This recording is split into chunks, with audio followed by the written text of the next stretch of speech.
Early phase of Bali LRT project to cost $876 million, ministry says. And foreigner steals truck causes havoc on the roads. Wow, this is a strange one. Stay tuned for details on these stories and more.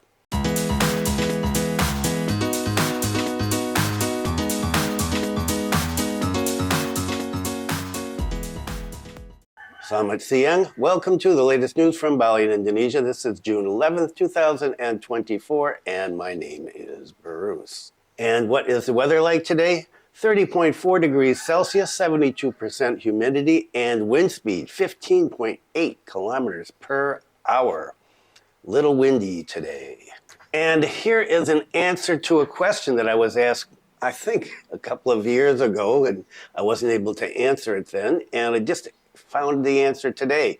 The question was that a person had heard, and I forgot who we were. A person had heard that driving licenses were not being given out to people over 70 years old, and he wanted to know if I had heard anything about that, and I hadn't at the time. Well, just got back from the police station today to get my new driver's license, and I'll be 75 in a couple of weeks. And I have another 5-year license taking me up to almost 80. And so, no truth to that story. You can get a driver's license.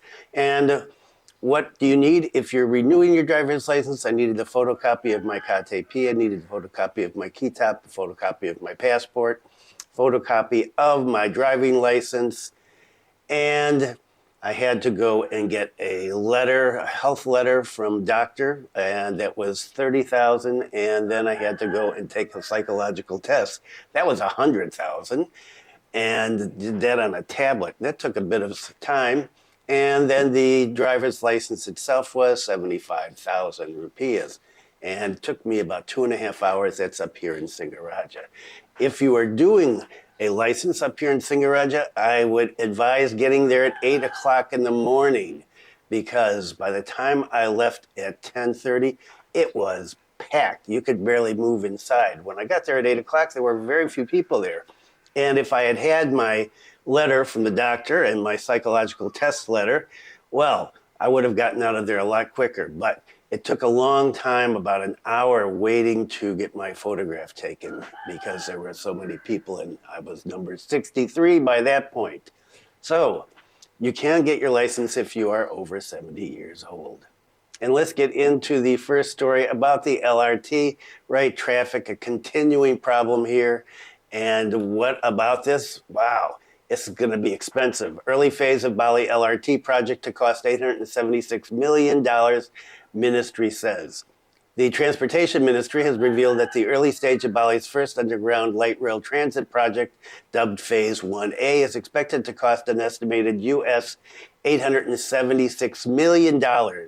Railway Traffic and Transportation Director Pak Arif said Phase 1A would involve constructing a 6.04 kilometer track from the airport to Jalan Sunset Road, as well as 5 stations, I guess, between there. Pak Arif explained that building an underground LRT was decided considering that most areas along the planned route were densely populated and could give rise to several hurdles if it was built overground. He said land acquisition was also a consideration, as it always is with building anything. Residents and tourists have faced congestion for years in the island province, with one of the worst snarls occurring recently during the year-end holidays in 2023, particularly on roads leading to the airport. The government has blamed the condition on narrow roads and motorists parking illegally on them, combined with a high volume of vehicles. Bali also lacks a comprehensive public transportation network, with services patchy in some areas and slow in others. Only around 30% of the public take public transportation regularly. Pak Arif said the LRT's construction would depend on the readiness of Bali administration's plans, as well as the project's tenders. Besides securing funding, much paperwork was needed to kickstart the project. In particular, its basic engineering design and detailed engineering design, environmental impact analysis, and land acquisition and resettlement action plan. Wow, a lot of paperwork there. The Bali LRT is part of the larger Bali Urban Railway project, which aims to improve public transport on the island. The Bali Urban Railway is tendered on a business-to-business basis and is set for expansion by extending the Bali LRT or by introducing other transit services. The Bali administration is in charge of the development project, which is part of the region's rail network. We, from the central government, provide technical assistance during the planning process. Then, if the Bali governor makes a proposal for this LRT, the route must also receive a recommendation from the Transportation Ministry before it is approved by the Bali governor, Pak Arif said. PT Sarana Bali Dwipajaya, which has been appointed by the Bali administration to manage the Bali Urban Railway Development Project, said it could cost as much as $20 billion, citing a rough estimate from one investor that has submitted a tender proposal. SBDJ President Director, a former CEO of flag carrier Garuda Indonesia, said on Thursday that the estimate also included a transit-oriented development along the rail network. To date, 3 consortiums have expressed interest in the project and submitted a request for qualification, an RFQ. Among them, PT Bumi Indah Prima, which is partnered with a Chinese company, France's RATP Group, and Germany's Siemens Group. So a lot of money involved in this. Wow. And they're going to be doing this underground. There is going to be a lot of congestion in that area where they're going to be doing construction. And so keep an eye on how this is going to work out. Okay, and this second main story, and there's a lot of bule behaving badly this week. Wow, there just seems to be more and more. And some of them have been getting into the press, the local press, and others not, just going viral on social media. And that includes a couple of ladies who had stole a bag from a shop, and they were on the CCTV, and the employee ran out and caught them as they were leaving and got her bag back.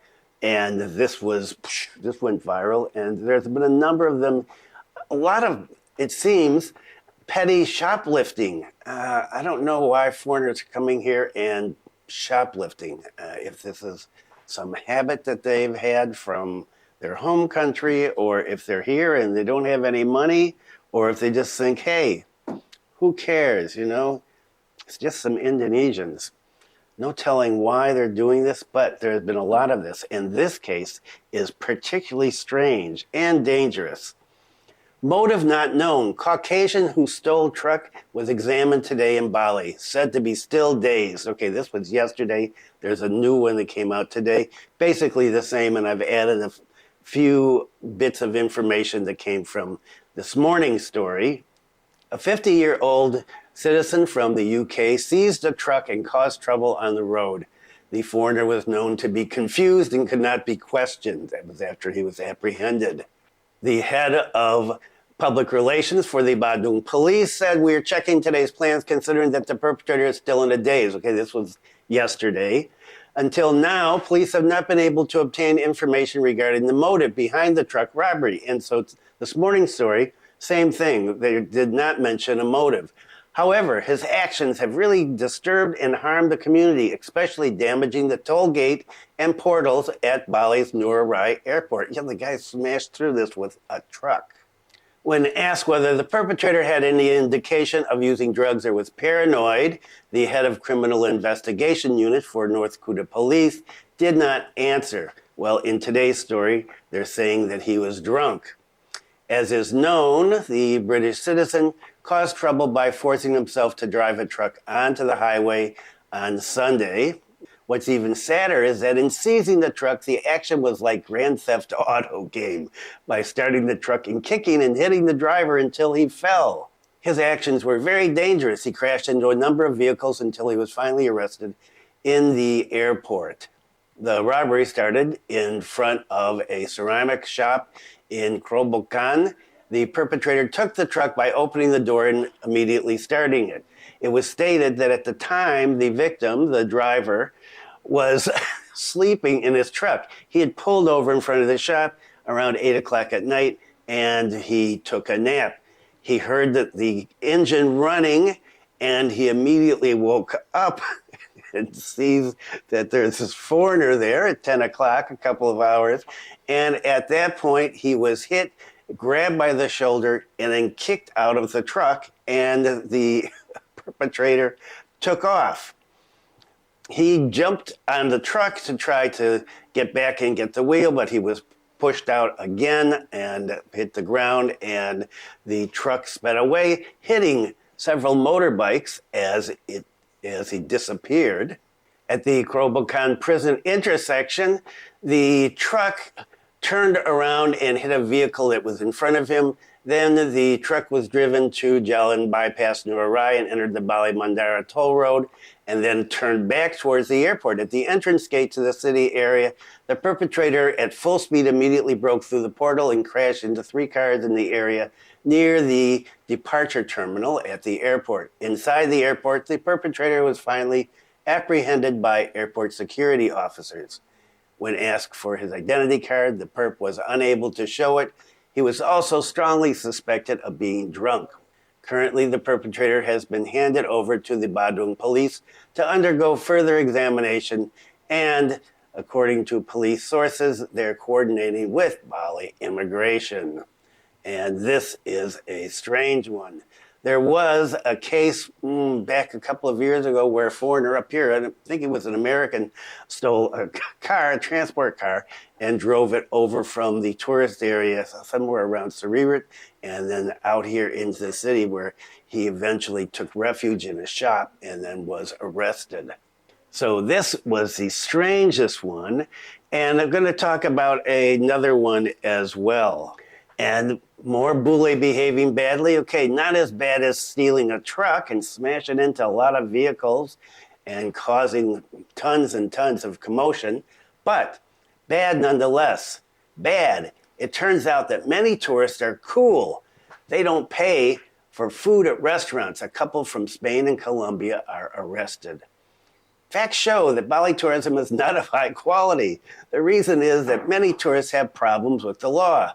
This time, the embarrassing behavior of foreign nationals in Bali involved a man from Spain and his girlfriend from Colombia. The two of them were dealing with the police because they were always running away after eating at several restaurants.